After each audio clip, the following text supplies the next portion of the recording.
Hey guys, and welcome back to my channel. Today I wanted to do a little reading wrap up for March. I've been doing like every 2 months reading wrap up, especially because I do like vlogs where I talk about everything I've been reading, but I've read so many books this month, I fear I'm gonna forget my thoughts on all of them if I don't do it right now. And also like a 2 month wrap up after this month would be so very long because I think I read 12 books this month. Honestly, it's like I may have set a new record for myself. I've just been traveling so much that all I have to do is read. So, I mean, it's not a bad thing. I'm enjoying everything I've been reading and I'm excited to share with you. Okay, the first book I read in March is Immortal by Sue Lin Tan. This is a fantasy, kind of romantasy-esque. It's a standalone, which I love. I feel like most fantasy books I read are series, so this was fun to just get all of the like world building and conflict and the build up of the romance all in one book. So I really enjoyed it, and it's also like a different kind of fantasy world than I've read before, which I also enjoyed. It's like the gods live in this other place and they're supposed to be the protector of this like walled city that this girl now is the ruler of, and she doesn't like the way that the gods run it, so she's kind of ready to be the bringer of change, but she ends up going to the like place where the gods live. I'm sorry, I can't remember a single location, character name. It's really bad. I don't know where that information goes, but the second I finish a book, all out of my head. But yeah, the female main character, she goes to the place where the gods lives and stays with the like god of war, and they of course have this little romance, and she's scheming and he also seems to be hiding secrets from her. And so yeah, it's a really fun romance. I really liked it. There's like a little twist at the end with kind of the lore, the myths that she's grown up hearing about and all of that. So yeah, I really enjoyed this. I'm sorry, that was a terrible synopsis, but you should read it anyway. I gave this 4.5 stars. Next, I read Wild Side by Elsie Silver. This is the next in, I think it's the Rose Hill series, so it's all like single dads, billionaire romances, I'm pretty sure. And so in this one, the main guy was a wrestler, which I've been seeing people did not enjoy, and there was a little bit of like an ick moment with that, but I honestly thought it was fun. It was a very different, like I've never read a book where the main guy was a wrestler, so I thought it was fun and different. And I love the female main character in this too. She's like so independent and just like kind of like doesn't take anyone's bullshit. She's very strident, and I like her bickering and the back and forth and the text messages between her and the male main character. But they're kind of like fighting for custody of her nephew. And the nephew's just so sweet and he likes the two of them so much, and I just love that aspect of it too. Like I was really invested in like the family storylines as well as the romance, and yeah, I just had no notes for this. I loved it so much, so 5 stars. Next, for my first physical book, I read a lot of books on my phone this month, so I don't have as tall of a stack, but I did read A Novel Story by Ashley Paulson. I did not love this as much as I thought I would, which is a little disappointing because the premise of this is so cool. The female main character gets thrown into her favorite book's town. So like imagine you're in like Elsie Silver's, you know, Rose Hill, and that's exactly what happens to her, and she gets to meet all the characters and see all of the different places that she's, you know, read about and loved. And so that aspect of it was really cool. But I did feel like I spent most of the book kind of trying to figure out the backstory of the book that she's been thrown into and all of the different characters. There's so many different characters because they're all like interconnected romances, so each book in this fictional series has its own 2 main characters, and so she's meeting all of those and trying to help them with their problems and such.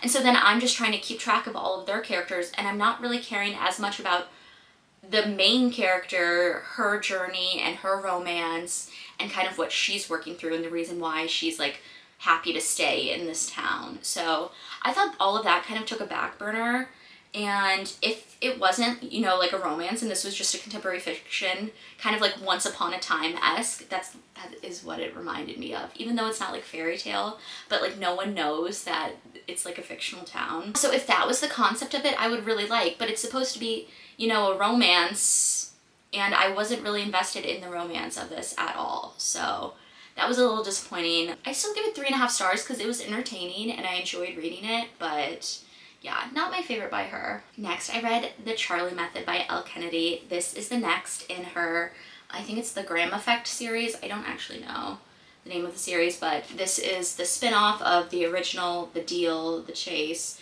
Briar U series, so this is the kids. This is a throuple romance. I have only read, I think, like one other of those, so I wasn't really sure what to expect from this, but I really liked all of the different characters. I love it's each of the main characters' POVs. I love Charlie so much. She's a really fun main character. I really love Beckett, and I was so excited to get Beckett's POV and kind of his story.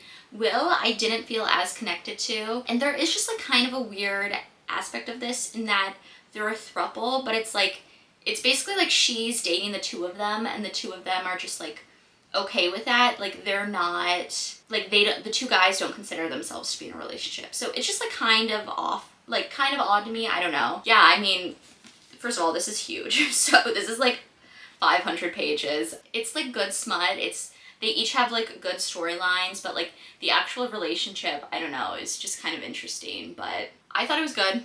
I'd still give it like 4 stars. Next, I read First Time Caller, and this was really cute. I read this on my phone, but it's a single mom and her daughter calls into this like romance hotline for her, and it goes viral. So she ends up going on to the show with this guy, and he's like, even though he runs a romance hotline, he like is grumpy, doesn't believe in love, has kind of like lost his spark for doing it, and so the two of them on air together, he kind of like regains his spark for the hotline, and people love the two of them, and they have like such good like banter and back and forth, and he's trying to help her find love, but also he clearly doesn't want to because he likes her.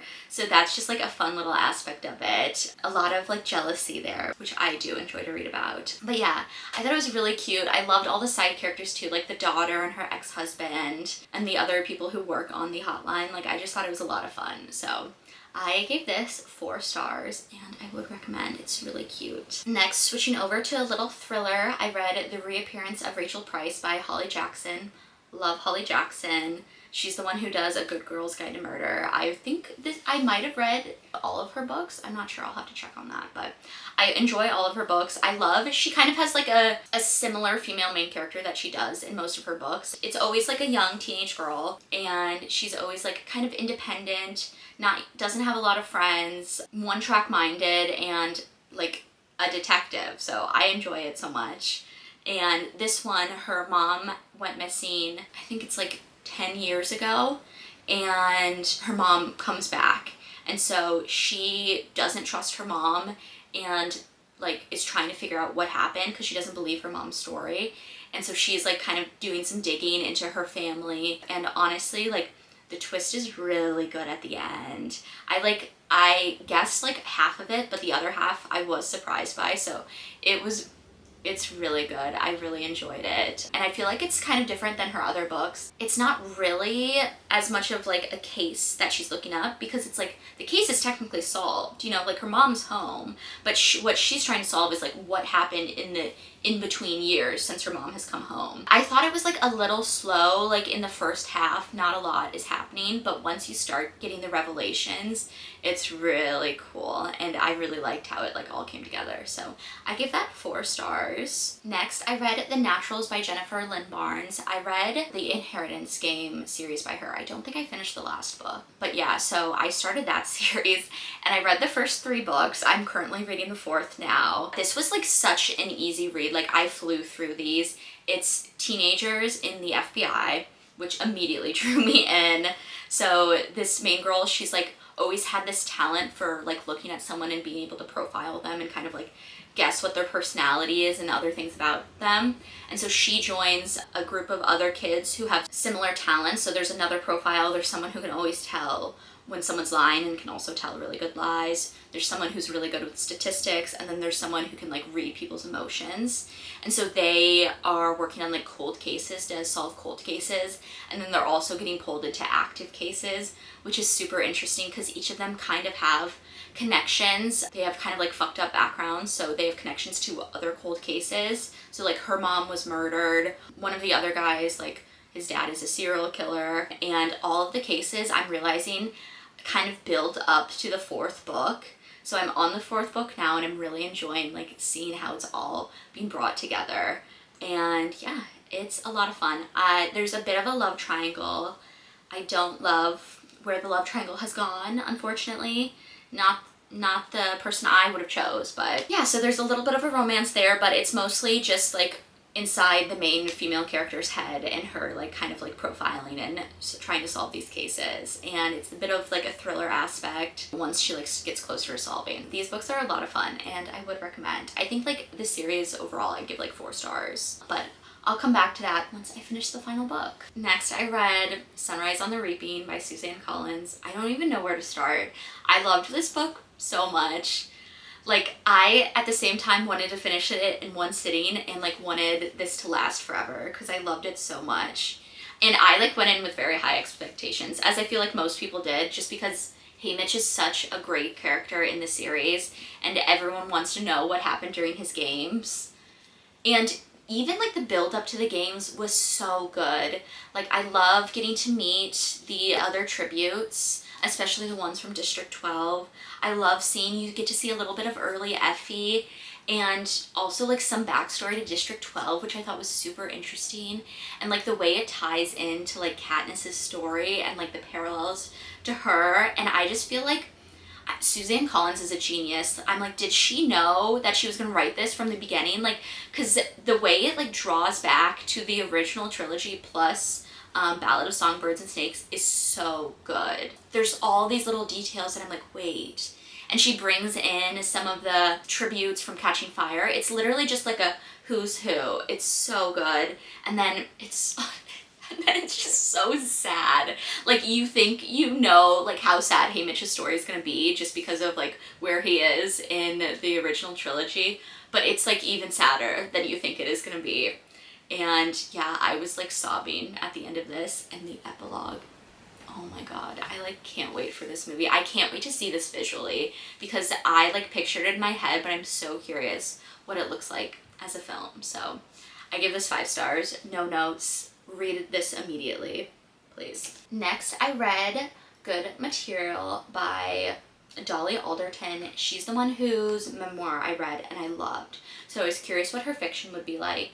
I did like her memoir more than this, which is crazy. When do I like a nonfiction more than a fiction? Just because, one, the main character was a guy, and I don't love to be in a guy's head as much as I love to be in a woman's head. It's just a personal thing. And also, he does start out very unlikable. Like, it was kind of hard for me to get into because I was like, oh my god, it's like watching a train wreck. And he has great character development throughout, and it's like super interesting reading because you're basically reading about someone's like lowest point of their life I'd say that it's his lowest point of his life. So it's like, it's kind of hard to read because you're watching a train wreck and you're like, oh my god. But I think it's super interesting. Once again, I like how she did his character development. I liked we get in the end kind of the other side of the breakup, which I really appreciated.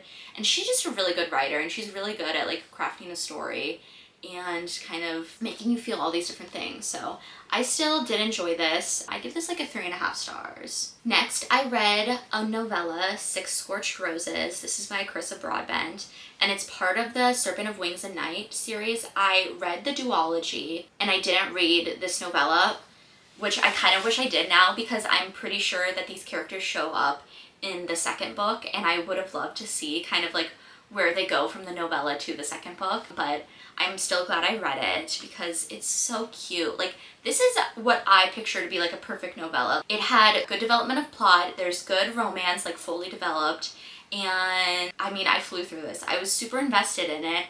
The romance was really good. There was good smut in it. It's about the female main character. I love using female main character because I don't know a single person's name. Okay, sorry if the camera moved. My battery was about to die, so I had to switch that. But I was talking about Six Scorched Roses. The female main character, she's part of this town that's slowly withering away and everyone's dying off, and she's trying to figure out how to save everyone, specifically her sister. And so she goes to this like really old vampire that everyone's scared of and asks for his blood to like run tests because she's a scientist and a doctor. And he's of course like super grumpy, like doesn't want to do it, but slowly like gets into the experiment too, and it really enjoys helping her, and it's just really cute. She's like not used to anyone like understanding her or like appreciating her kind of personality, and he like just gets her, and she also just gets him, and it's just really cute. I really enjoyed this. Great novella. No notes once again, so I gave this 5 stars. I would definitely like just read this even if you haven't read the series, if you're looking for like a fun vampire novella romance, because it's really good. And then my final book of the month, I read One Dark Window. This is a fantasy or like kind of a romantasy. I'm so glad I picked this up. I was just like, I'm in the mood for a fantasy.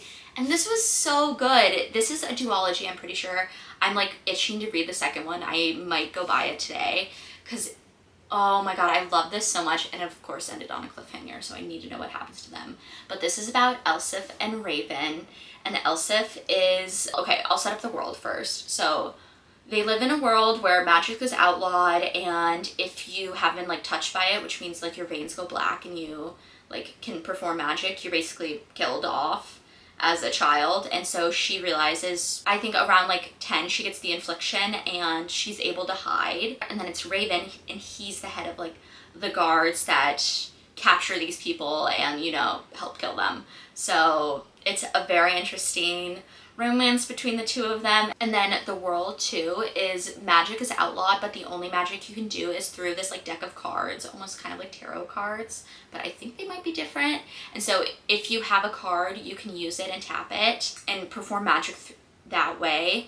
And there's like this prophecy that if you bring all the cards together, then the inflictions will stop. So they kind of like team up together to bring all the cards together and fulfill the prophecy. So it's pretty cool. It's definitely fast paced. There's good romance, and also like I love all of the characters. I love the world. It's like unlike a fantasy world that I've read before. It's kind of, it feels like Regency era, like everyone has different like houses and castles and stuff, but it's in like, yeah, this like kind of like tarot card like magic world, which I really enjoy. You get like the different characters of the princes and like this like band of people who help out Raven and his sister and all of them. So I really enjoyed like all of the scenes with everyone. I enjoyed like every minute reading this. So yeah, I would definitely recommend, and I give this 5 stars.